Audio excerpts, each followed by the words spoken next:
পাক ভারত সম্পর্ক যেন সাপে নেউলে। ব্রিটিশ শাসনাবসানের পর আলাদা দুটি দেশের সৃষ্টি হয়। ঠিক তখন থেকেই শত্রুতার শুরু দুদেশের মধ্যে। নানা কারণে এই শত্রুতা কমেনি, বরং সময়ের সাথে বেড়েই চলেছে। মাঝে মধ্যে সম্পর্ক উন্নয়নের কথা বললেও আদতে তা কখনোই কার্যকর হতে দেখা যায়নি। দুই দেশের এমন বৈরিতার মাঝে এবার পাকিস্তানকে নিয়ে মন্তব্য করেছেন ভারতীয় সেনাপ্রধান, আর এতেই চটেছে পাকিস্তান। ভারতীয় সেনাপ্রধানের কঠোর সমালোচনা করেছে পাকিস্তানের সেনাবাহিনী। জিও টিভির এক সংবাদে এমন তথ্য জানানো হয়েছে।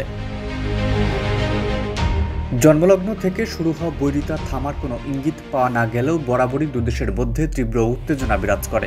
এবার সেই উত্তেজনার পারদে তাপ দিলেন ভারতীয় সেনাপ্রধান জেনারেল উপেন্দ্র দ্বিবেদী।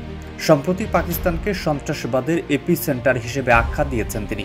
এদিকে ভারতের সেনাপ্রধানের এমন মন্তব্যের কঠোর সমালোচনা করেছে পাকিস্তানি সেনাবাহিনী। এমনকি প্রতিবেশী দেশের সেনাবাহিনীকে রাজনীতি চর্চা থেকে মুক্ত থাকার আহ্বানও জানানো হয়েছে পাকিস্তানি সেনাবাহিনীর পক্ষ থেকে। কেউ না বুঝলেও আমরা আপনার প্রয়োজন বুঝি, আর তাই তো অত্যাধুনিক ফিচার সম্বলিত বিভিন্ন সাইজ আর কালারের 250-টিরও বেশি ডিজাইন অপশন নিয়ে ওয়ালটন স্মার্ট ফ্রিজ বোঝে আপনার প্রয়োজন। সম্প্রতি নয়াদিল্লিতে এক সংবাদ ব্রিফিংয়ে পাকিস্তানকে সন্ত্রাসবাদের এপি সেন্টার উল্লেখ করে ভারতের সেনাপ্রধান বলেন, জম্মু ও কাশ্মীরে অস্থিরতা ও সন্ত্রাসী তৎপরতা উস্কে দিচ্ছে পাকিস্তান। তিনি আরও বলেন, গত বছর ওই অঞ্চলে পুলিশ ও সেনাবাহিনীর হাতে যেসব জঙ্গি নিহত হয়েছে তাদের 60%ই পাকিস্তানের নাগরিক। বুধবার তার এই বক্তব্যের প্রতিবাদ জানিয়ে একটি বিবৃতি দিয়েছে পাকিস্তানের সেনাবাহিনীর আন্তঃবাহিনী জনসংযোগ অধিদপ্তর বা আইএসপিআর। বিবৃতিতে বলা হয়েছে, পাকিস্তানকে সন্ত্রাসবাদের এপিসেন্টার উল্লেখ করে যে বক্তব্য দিয়েছে ভারতীয় সেনাবাহিনী তা শুধু বাস্তবতা বিবর্জিতই নয়, বরং ভারতের অক্ষমতার বহিঃপ্রকাশ।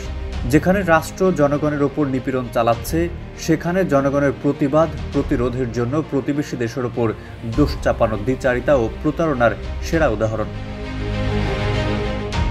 আইএসপিআরের বিবৃতিতে আরও বলা হয়েছে, ভারতের বর্তমান সেনাপ্রধান যখন সেনা কর্মকর্তা হিসেবে জম্মু কাশ্মীরে কর্মরত ছিলেন, সে সময় কাশ্মীরিদের ওপর সবচেয়ে বেশি নির্যাতন নিপীড়ন হয়েছে।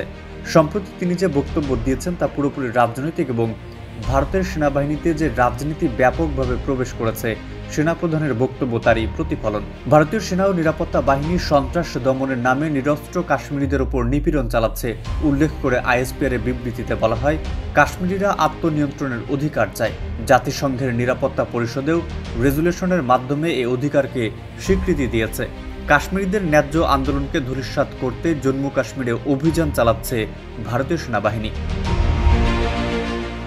বিবৃতিতে আরও বলা হয়, একজন জ্যেষ্ঠ ভারতীয় সামরিক কর্মকর্তা পাকিস্তানের হেফাজতে আছেন, যিনি পাকিস্তানের ভেতরে নিরীহ বেসামরিক নাগরিকদের বিরুদ্ধে সন্ত্রাসী কর্মকাণ্ড পরিচালনা করার সময় হাতে নাতে ধরা পড়েছেন।